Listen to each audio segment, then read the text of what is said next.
Ever catch yourself having that weird moment in a restaurant? You're out with friends, the check comes, and while everyone else is grabbing their cards without even glancing at the total, you're silently doing math in your head. Okay, I had the pasta, no appetizer, just water. They had the calamari, the steaks, 2 bottles of wine, dessert. You tally it up, easily 80, 90 bucks a person, and nobody flinches. They're talking about the new car one of them just had to lease, showing off a vintage handbag that's definitely going on the credit card, and planning a trip to Mexico that, from the sound of it, is being financed by hope and a prayer. Meanwhile, you drove there in your 2012 Honda. It's paid off, you're wearing jeans that cost $40 and fit just fine, and you ordered the chicken salad. Not because you're health conscious, but because you genuinely don't see the point of paying $50 for a piece of meat you could grill perfectly well at home. And in that split second, while you watch them dig into dessert, that little voice creeps in. Damn, maybe I'm doing life wrong. Maybe I'm falling behind. Is my future gonna be just me, alone with nothing but a perfectly funded emergency fund? Feel familiar? If so, welcome. You're my people. I'm the guy eating the salad asking the same question. But here's the twist. I've got some good news and some bad news for you tonight. The bad news? Your friends? They're probably broke, like actually broke. The good news? You might be richer than 80% of the people in that restaurant. You just don't know it yet. So let's figure out why feeling like a loser at dinner is actually the first clue that you're winning the game. Here's the thing. We've all been brainwashed to believe. We think wealth looks like something. It has a uniform, a luxury SUV parked in a driveway of a house that's too big, a designer logo on a coffee cup, a tan from a place you have to take a plane to get to. We've been trained to spot success from a mile away, and it's always wearing something expensive. But here's the reality check, and it comes from some actual research. There's a book you've probably heard of called The Millionaire Next Door. The author spent years studying real wealthy people, not the guys on Instagram renting private jets by the hour, but genuine, built-their-own-nest-egg millionaires. And what did they find? The average millionaire drives a car that's about 4 years old, not new, 4 years old.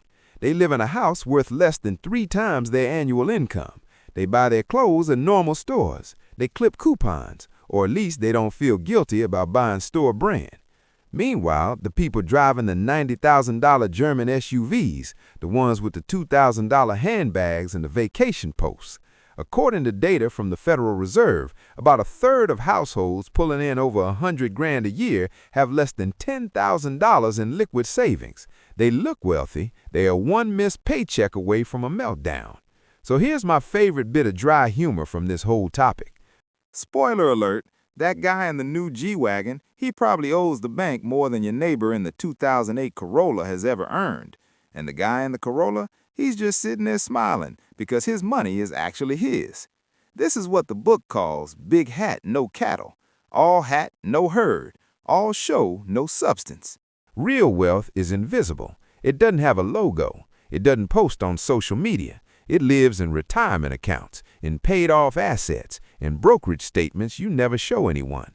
And that's why it's so hard to spot, especially in yourself. Today, I'm going to walk you through 3 signs, 3 indicators that separate the people who are genuinely building a future from the ones who had just written a fancy one. And if you recognize even 2 of these in your own life, you're ahead of most of the people in your income bracket. Way ahead. You just don't feel like it yet.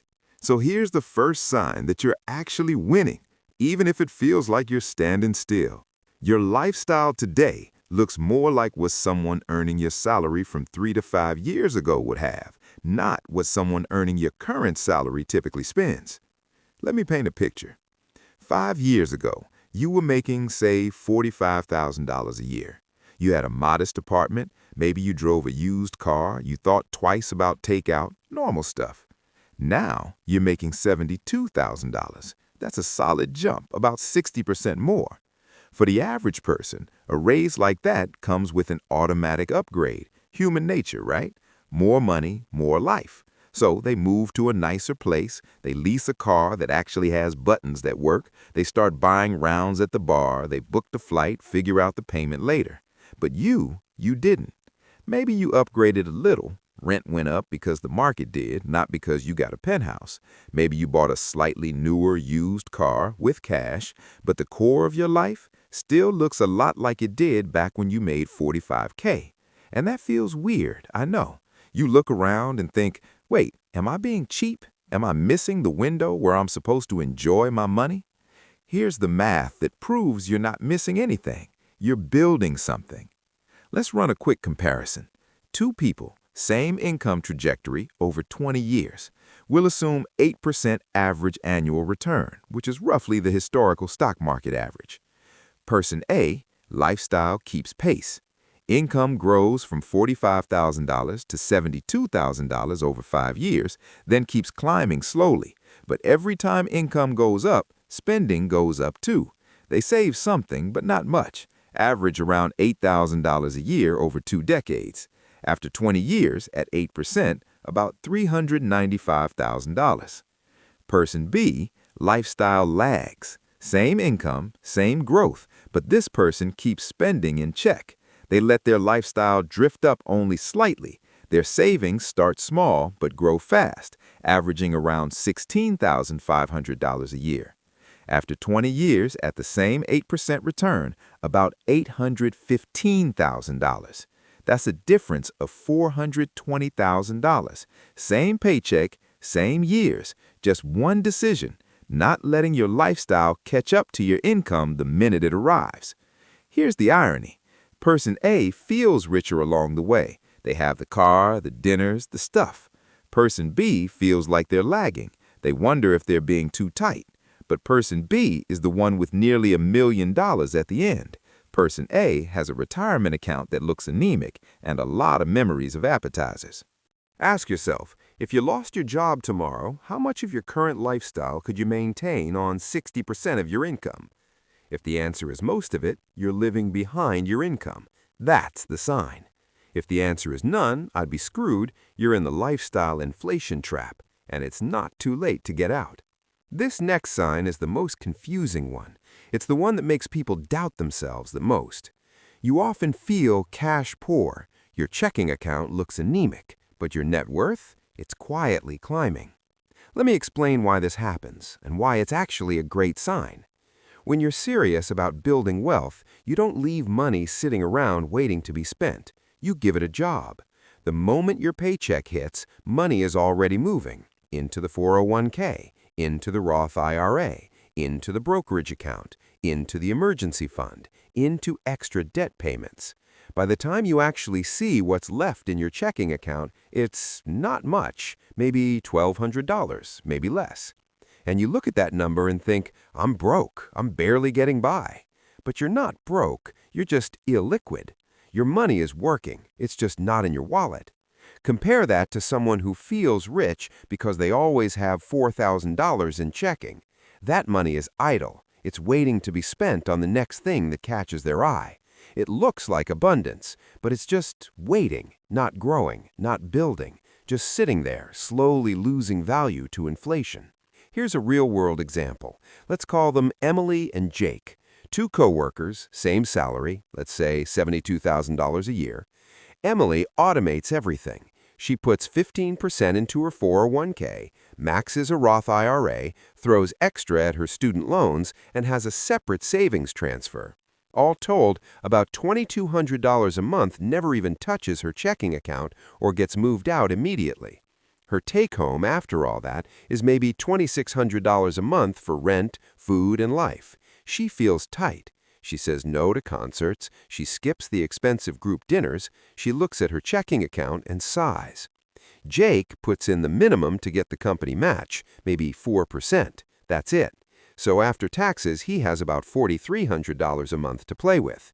He feels flush. He buys the new gadgets. He's always down for a $200 dinner. He looks at his checking account and feels like a success. Run this forward 10 years.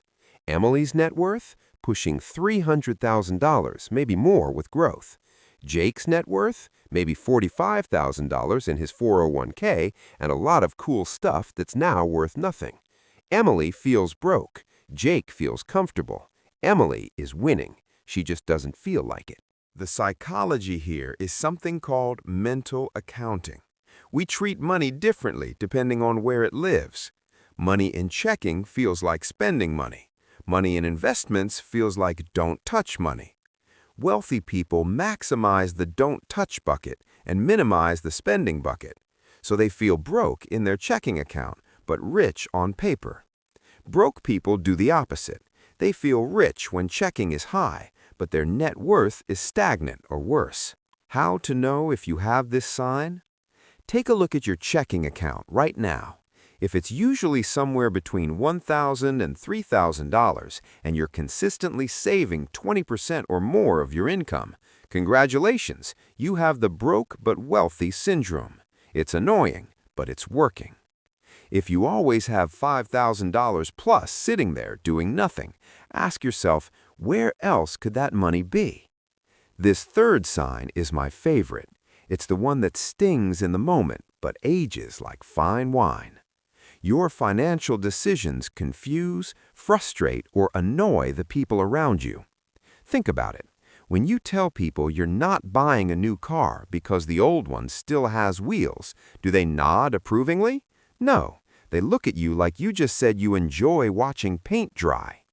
When you pass on the $400 experience dinner because it's not in the budget, do they say, good for you, staying disciplined? No, they say, come on, live a little, you only go around once. When you explain that you're renting a perfectly fine apartment instead of stretching for a house you can't afford, do they applaud your restraint? No, they wonder why you're not settling down. Here's what's actually happening when friends and family criticize your financial discipline. Humans are wired for conformity. We have a deep psychological need to match the behavior of our peer group. When you behave differently, especially when you're more disciplined, it creates discomfort because your choices are a mirror. And if you're doing something they're not, it forces them to ask, wait, am I doing this wrong? Most people don't want to ask that question, so instead they criticize you. They call you cheap. They say you're missing out. They tell you that money is for spending. They say all the things people say when they're trying to quiet the little voice in their own head that knows they're on the wrong track. Here's the line that might sting a little, but it's true. When someone tells you you only live once, remember that advice is usually coming from someone whose financial cushion is the couch they sleep on. They're not trying to help you. They're trying to make themselves feel better about their own choices. The people who criticize your saving, your modest car, your refusal to keep up with the Joneses, they're not your financial advisors. They're broke, or at least they're on track to be. They might have the appearance of comfort, but the numbers don't lie. The principle here is simple. To build wealth, you have to be willing to look less successful than you could so that you can become more successful than you look. You drive the modest car now so you can drive whatever you want later. You skip the fancy vacation this year so you can take 6 months off whenever you feel like it in 20 years. You wear normal clothes while your portfolio grows. And yes, people will think you're weird, they'll question you, they'll make comments, but here's the thing they don't realize. In 10 years, the roles reverse. Your discipline buys you freedom. Their living for today buys them stress for the rest of their lives. How to know if you have this sign? If you've ever been criticized, questioned, or made to feel cheap for making a financial decision that objectively builds wealth, congratulations, you have the sign. The criticism isn't proof you're wrong. It's proof you're doing something different, and different, in this case, is winning. Okay, let's pause the philosophy for a second and look at some actual numbers. Because I know that even after all this, part of your brain is still whispering, yeah, but what if I'm actually behind? What if everyone else really is doing better? Let's check the scoreboard. The Federal Reserve does this survey called the Survey of Consumer Finances. It's the most comprehensive look at what Americans actually have, not what they post on Instagram, but what they have. Here's what the data says about median net worth by age. Under 35, about $14,000. That's the middle point. Half of people under 35 have less than 14 grand to their name. Ages 35 to 44, median net worth is around $91,000. Ages 45 to 54, about $168,000. Now compare yourself to those numbers. If you're under 35 and your net worth is over $50,000, you're ahead, way ahead. If you're in your late 30s or early 40s and you're sitting on $150,000 or more, you're crushing the median. If you're in your 40s and you've crossed $300,000, you're not just ahead, you're in the top tier. But here's the catch. You don't feel ahead because you're not comparing yourself to the median. You're comparing yourself to the people you see every day. The coworker with the new car, the friend with the beach vacation photos, the neighbor with the renovation. And those people, they're not in the data. Or rather, they are, but they're the ones with the high income and the low net worth, the ones earning six figures and living paycheck to paycheck. They look like success. They are, financially speaking, a house of cards. Here's what I need you to take away from this. Your benchmark is not your Instagram feed. Your benchmark is reality. And the reality is, if you're saving consistently and your net worth is growing, you're already doing better than most of the country. You just can't see it because the people who are losing are so much louder about it. So you've got the signs. You know you're probably ahead. What now? Here are 5 short steps. No lectures, just moves.